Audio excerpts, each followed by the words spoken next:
काय या विषयावर बोलतो की हा विषय तसा अभद्र आहे, आपण बोलत नाही तसा या विषयावर, पण ते खूप गरजेचं आहे. काल प्रभू सरांनी याचा उल्लेख केला होता. हा यक्ष प्रश्न आहे आणि शेवटचा प्रश्न होता हा किम आश्चर्यम. यक्ष विचारतो, युधिष्ठिर म्हणतो की एवढे मारतात पण मला वाटतं मी नाही मरणार, हेच मोठं आश्चर्य आहे. आणि म्हणून आपण ते बोलत नाही. आणि म्हणून मी नेहमी असं म्हणतो की ह्याचा केव्हा ना केव्हा तरी विचार करावा लागतो. आपण सगळ्या सिल्वर इनिंग्स, गोल्डन इयर्स, सगळं काहीतरी विचार करतो, अरे छान राहा. पण एक दिवस काय होतं की आपली सगळी कपॅसिटी कमी होती आणि मग आपली वाटचाल सुरू होती. उत्पत्ती, वाढ आणि लय हा सृष्टीचा नियम आहे, हा कुणाला चुकलेला नाहीये. आणि प्रॉब्लेम असा झालाय की जी आपल्या देशामध्ये सरासरी आयुर्मर्यादा 34 वर्षाची होती ती आता बघता बघता शहरी भागामध्ये 74-78 वर्षापर्यंत गेली. आता आपण कालपासून ऐकतो की स्त्रिया जास्त जगतात. हो, मला एक जण कोणतरी म्हणाल, मी नाही म्हणालो, एक जण कोणतरी म्हणाल का देव जगतात, कारण त्यांना बायको नसते. मी नाही म्हणालो, नाही तर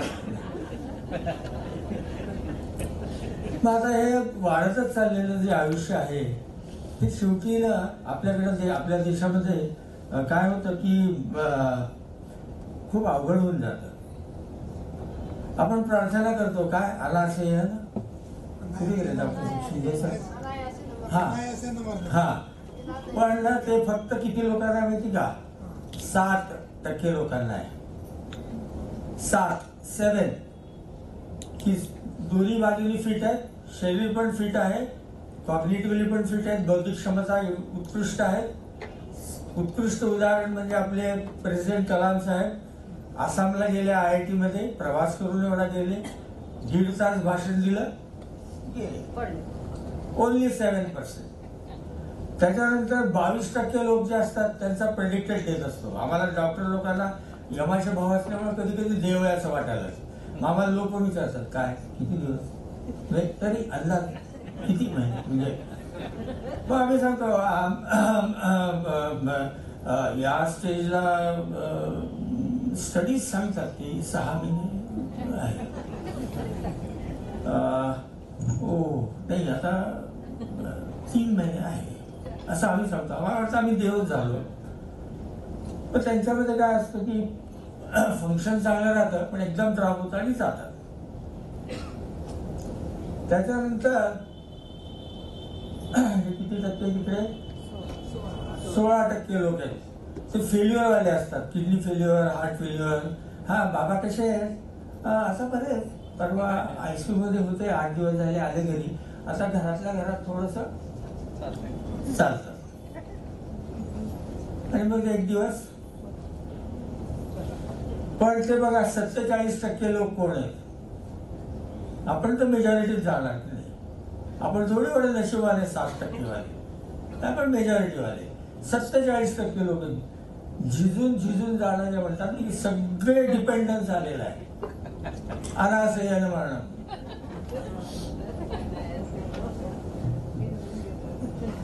अनासह्यानं मरणं.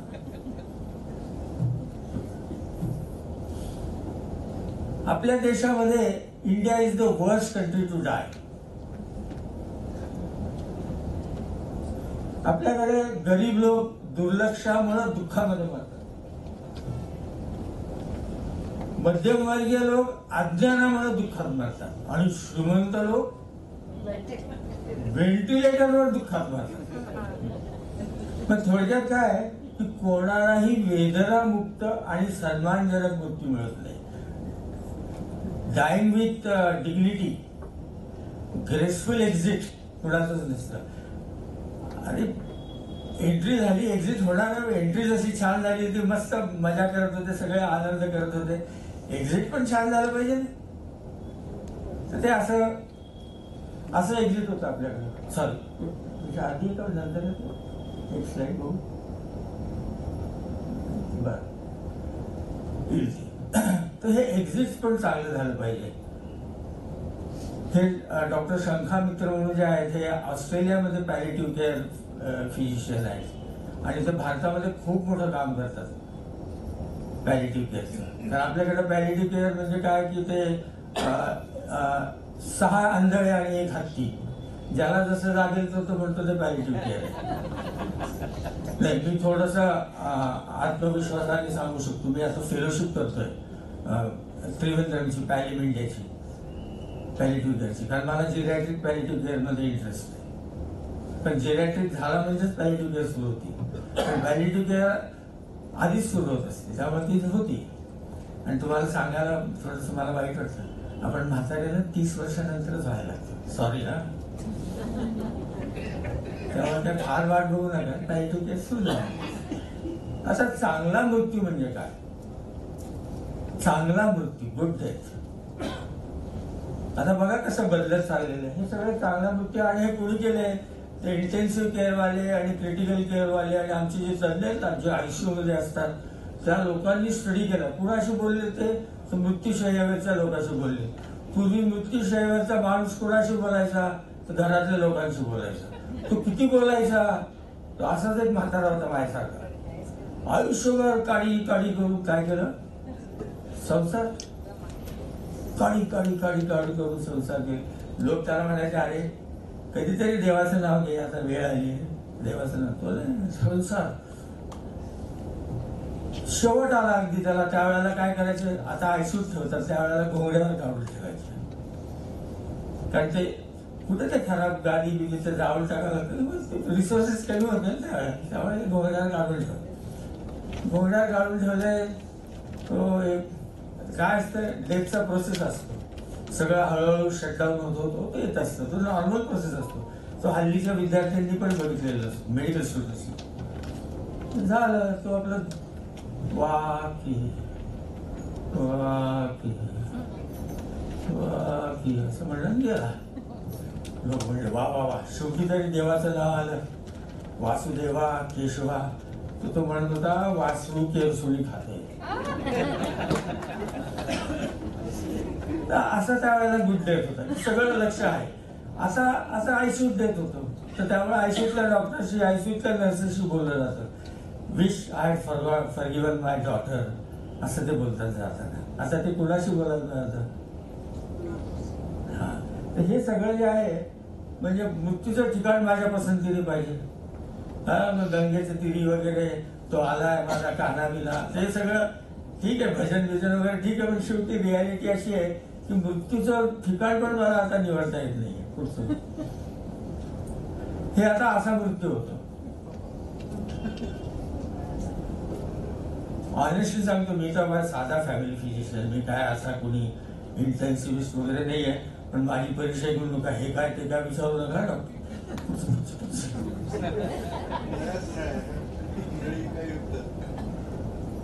आता आम्ही बांधले गेलेलो असतो ह्यासाठी. सॉरी सर, ही पट्टी अजून राहिली आहे चुकून न्यायदेवतीची, ती आता निघाली म्हणजे ना.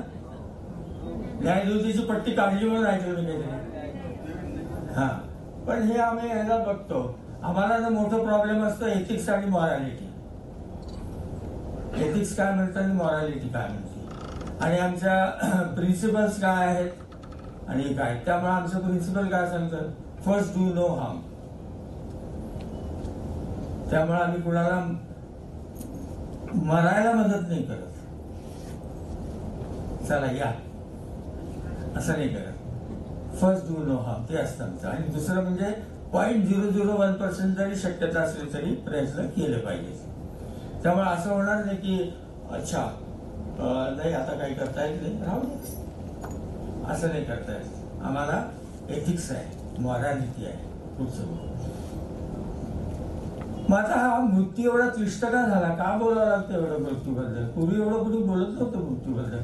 आम्ही ऐकायचो आमच्या लहानपणी, 50 मध्येच लोक म्हणाले अरे माझे काय लाकडं बसणार गेलीत वगैरे असं बोलायचे त्यावेळेला. आणि मृत्यू खूप छान होता. आम्ही आमच्या आजोबाचं आजीचा मृत्यू बघितला घरामध्ये, सगळे मस्त जमलेले जवळ. आई बाबांचा मृत्यू, सगळे कितीतरी मृत्यू आम्ही बघितले. छान छान मृत्यू छान होता, असा क्लिष्ट नव्हता. त्याला कारण झालं की आता आज तो त्याचं वैद्यकीकरण झालंय, मेडिकलायझेशन झालेलं आहे. आपल्याला सगळंच म्हणजे आपल्याकडं हेल्थ जर कुणाला विचारलं व्हॉट इज हेल्थ, तर आपल्याकडे साधं इक्वेशन आहे. हेल्थ म्हणजे काय? इल पिल बिल. त्यामुळे मी आजारी पडलोय, मला गोळी द्या, पैसे द्या, मला बरं करा. त्यामुळे मृत्यू सुद्धा कोण? तुम्हीच आणा, असं आता आपल्याकडे झालेलं. पण तसं नाही आहे. मृत्यू हा नैसर्गिक आहे. मग आता त्यात काय झालेलं आहे? वैद्यक सत्ता असती. तुम्हाला माहित नाही, पण मी 50 वर्ष झाले प्रॅक्टिस करता वेळे की काय मी डॉक्टरांना तो सांगतो ना, ऐक, अशी एवढी होती सत्ता आमची. आता नाही ना, आज नाही. तर हे सगळं झालेलं आहे. आणि महत्वाची गोष्ट काय झाली, हे ICU आणि ह्याच्यामुळे खूप क्लिष्ट झालं तो पुढचं. मग आता या वैद्यकीय इच्छापत्र जे आहे, लिव्हिंग विल आहे, ह्याच्यामध्ये हे बॅरियर्स काय आहेत? ही अडथळ्याची शर्यत आहे. त्यातला पहिला अडथळा तर काय की आम्हालाच प्रॉब्लेम वाटतो डॉक्टरांना, आमचं कर्तव्य. त्याच्यानंतर त्या फॅमिलीला, मुलाला वाटतं प्रत्येक, हा हे मात्र खरं मी तुम्हाला अनुभवातून सांगतो की प्रत्येक मुलाला, म्हणजे मुलगा असो मुलगी असो, एव्हरी चाइल्ड, त्यांना त्यांचे पेरेंट्स म्हणजे आई वडील हे अमर्त्य असतात, इमॉर्टल असतात. त्यामुळे त्यांना खूप भीती वाटते आपले आई बाबा आजारी पडले की. आणि मग त्यांना असं वाटतं नाही डॉक्टर प्रयत्न करा. मी या पॅलेटिव्हच्या संदर्भात आत्ताच मार्च महिन्यामध्ये एका ठिकाणी ऑनसाईट ट्रेनिंगला गेलो होतो. तिथे एक कॉल आला होता. आम्ही गेलो, त्या आजीबाईला म्हणे तुम्ही नळी टाका, त्या काही खात नाही 2 दिवस झाले, म्हणजे तुम्ही काही केलं की त्या टणटणीत होते, म्हणजे चांगल्या होतील असं. आता ते दिसत होतं सगळं प्रोसेस. एक एक लाईट बंद करत बाहेर येत होते, दिसत होता. हा आता आतल्या लाईट बंद केले, हा आता बंदी करू, चालू होतं ते. मग मी त्यांना सांगितलं, म्हणलं बघ, आपण आईला त्रास द्यायचा का आईचं सुख बघायचं? थोडा सुख बघायचं. म्हणलं नळी टाकणं तिला त्रास देणं, मग तू ठरव काय करायचं. टाकायला आम्ही तयार आहे. मग त्याला पटलं ते.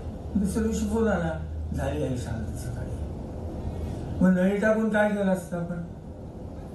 पण हा मोठा प्रश्न असतो, मॉरॅलिटी, एथिक्स, रिस्पॉन्सिबिलिटी. मग ह्यात कुणी निर्णय घ्यायचा असतो? डॉक्टरनी नसतो घ्यायचा. तो निर्णय कुणी घ्यायचा असतो? त्यांच्या मुलांनी, प्रॉक्सी, हेल्थ प्रॉक्सीने घ्यायचा असतो पुढचं. मग हे सामाजिक घटक असतात. मग आता हे निर्णय कुणी घ्यायचा? आता आपण सगळ्या वृद्धाश्रमात काम करतो. मला सांगा, तुम्ही आपल्याकडचा एखादा डेथ झाला तर आपण काय करतो? काय करतो? पोरं करतो.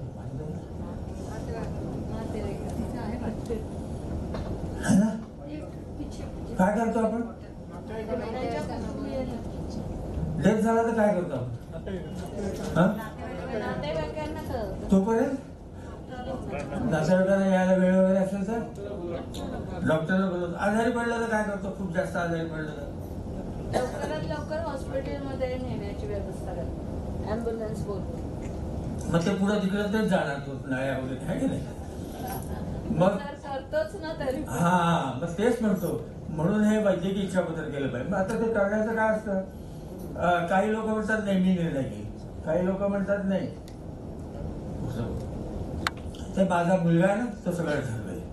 आणि काही लोक टोकाचे असतात, ते म्हणतात त्यांना काय करायचं ते करू दे, नशीब माझं.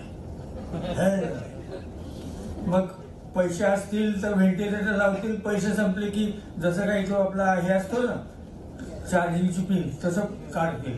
तसं काढता येत नाही व्हेंटिलेटर. पण लोकांना वाटतं असं. मला एक जण आमच्या ते म्हणे माझं हेल्थ इन्शुरन्स आहे. मी सांगितलं 5 लाख पर्यंत. आणि म्हणलं ते असं मीटर थोडी असतं रिक्षाची 5 लाख झाले. समजून घ्या हा काय प्रोसेस आहे ते. आता सगळ्यात मोठी काळजी करण्याचं कारण जे आहे ते आहे ना, 2050 साली तुम्ही कुठे असणार बघा. मी नसले सर 2च मिनिटं. 2050 साली भारतामध्ये डिमेन्शियाची सुनामी येईल. 16 कोटी लोकांना डिमेन्शिया झालेला असेल. आणि डिमेन्शियामध्ये मग शेवटी टर्मिनल म्हणजे ज्याला आपण मॉडरेट टू सिव्हिअर म्हणतो त्याच्यामध्ये मायक्रो ऍस्पिरेशन्स व्हायला लागतात, निमोनिया होतो, फिडिंग बंद करतात. मग तुम्ही आयसीयू मध्ये घेऊन जायचं, आयसीयू ला हे करायचं, काय करायचं का पीसफुल डेथ जायचं?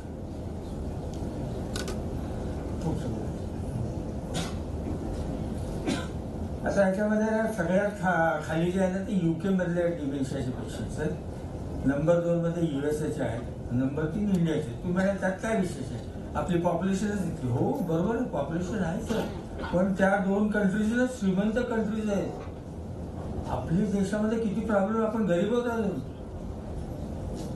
आणि मग यांचा सांभाळ, यांचं सगळं पुढचं कोण करणार आहे? तुम्हाला कल्पना आहे का, पूर्वी ज्या वेळेला ते हे असायचं ना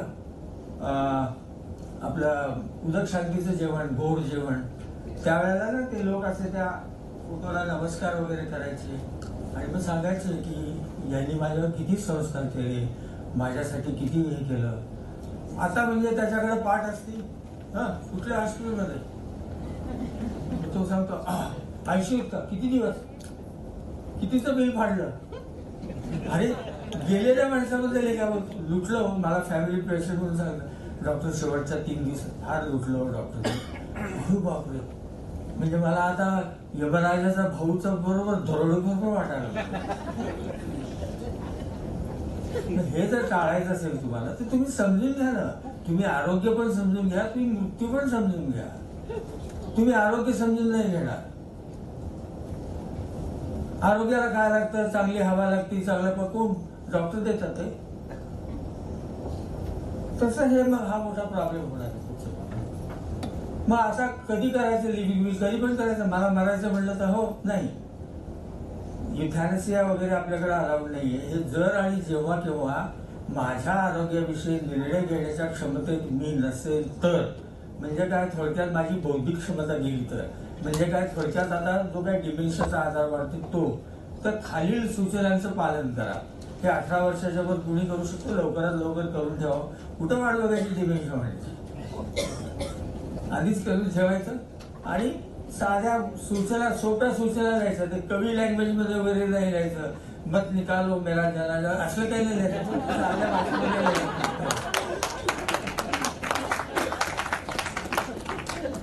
व्हेंटिलेटर लावू नका, डायलिसिस करू नका, रक्ताचे घटक देऊ नका, कोणतेही उपचार ज्याला माझं मृत्यू लांबेल असं करू नका.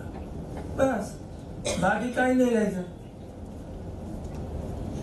पाहिजे असलं तर पुढचं तुम्हाला पाहिजे असलं तर द्या, पण तुम्ही काही बघू शकणार नाही. काय केलं, कुठं गेलं असतील विसरलेलं वगैरे काही बघू शकणार नाही. लिहा तुम्हाला पाहिजे असलं, एक वैद्यकीचं पुढचं बघू.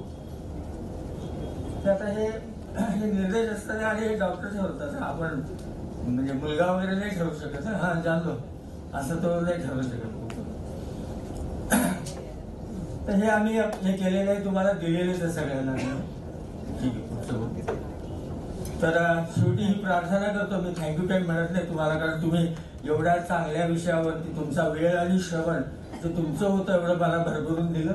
तर असो तो मा सद्गमय, तमसो मा ज्योतिर्गमय, मृत्युर्माम अमृतम गमय.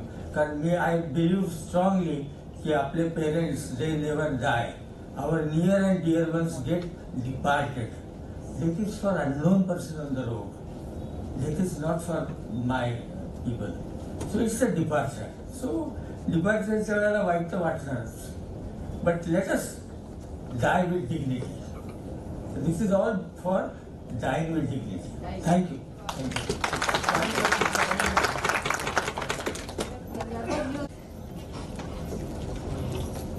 अच्छा, मी श्री नितीन चारेकर यांना विनंती करते की त्यांनी डॉक्टर नरेंद्र वैद्य यांचा सत्कार करावा.